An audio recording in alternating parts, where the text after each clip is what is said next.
আরে বাবা, তাড়াতাড়ি পা চালাও সবাই। রাজামশাইয়ের যাত্রার সময় হয়ে এলো। এতক্ষণে বোধহয় তিনি যাত্রার জন্য তৈরিও হয়ে গেছেন। সেনাপতি মশাই, আর কত দূর? পথ তো শেষই হচ্ছে না।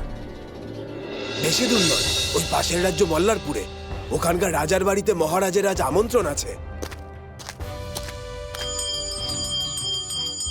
এ কি, তুমি কে? পথের মাঝে দাঁড়িয়ে এইভাবে ঘন্টা দোলাচ্ছ যে?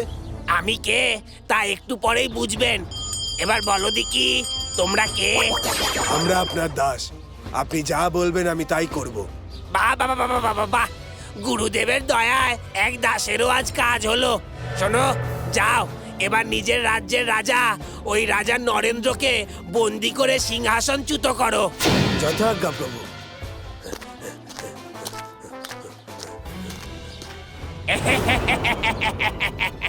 এবার বুঝি গুরুদেবের এই কৈলাসপুরে সিংহাসন দখল করা কেবল সময়ের অপেক্ষা।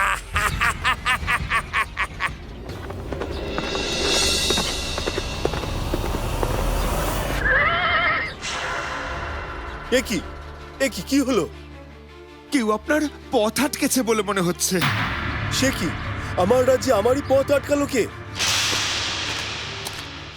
ও সেনাপতি, কোথায় ছিলে এতক্ষণ? বললাম তোমায় আমি মল্লারপুর যাব। নাও এখন চলো দেখি। আপনার কোথাও যাওয়া হবে না মহারাজ। কিন্তু কেন? কারণ আপনাকে আমরা বন্দি করতে এসেছি। মানেটা কি? আমি দাঁড়িয়ে আমার রাজ্যে, তুমি আমারই সৈন্যদলের সেনাপতি, আমার সৈন্য নিয়ে আমাকেই বন্দি করবে? হ্যাঁ মহারাজ, আমাদের কাছে সেই রকমই আদেশ আছে। আমার রাজ্যে আমি ছাড়া তোমাকে অন্য কে আদেশ দিল সেনাপতি? আর তুমি তার আদেশ পালন করছোই বা কেন? এত কথা আমি জানি না মহারাজ। আমাদের বলা হয়েছে আপনাকে বন্দি করতে, তাই আমরা আপনাকে বন্দি করছি। রাজাকে বন্দি করে সিংহাসন হাতাবার তাল তো ছিল আমার। এই সেনাপতিরও আবার কবে থেকে ওই সিংহাসনের দিকে চোখ পড়ল রে বাবা? এই এই এই মুখ সামলে কথা বলো সেনাপতি। মুখে এত বড় বড় কথা বলো, মহারাজের প্রতি নাকি তুমি অনুগত? এই তোমার আনুগত্যের পরিচয়? আমাদের কাছে যা আদেশ আছে তা আমাদের পালন করতেই হবে। আপনি এখন থেকে আমাদের হাতে বন্দি মহারাজ।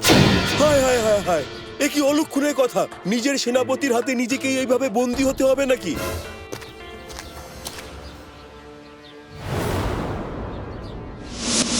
কি ব্যাপার মহারাজ, কোনো সমস্যা? সমস্যা বলে সমস্যা?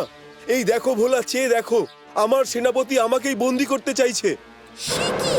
কিন্তু কেন সেনাপতি মশাই, এমন কাজ আপনি করতে চাইছেন কেন? আপনাকে তো আমি রাজদরবারে সব থেকে বেশি নির্লোভ মানুষ বলেই জানতাম, কিন্তু সেই আপনিও কি না? আমি এখন তোমাদের কারুর কথা শুনতে চাই না। আমার কাছে যা আদেশ আছে আমাকে তা করতেই হবে। সৈন্যগণ, মহারাজ নরেন্দ্রকে বন্দি করো।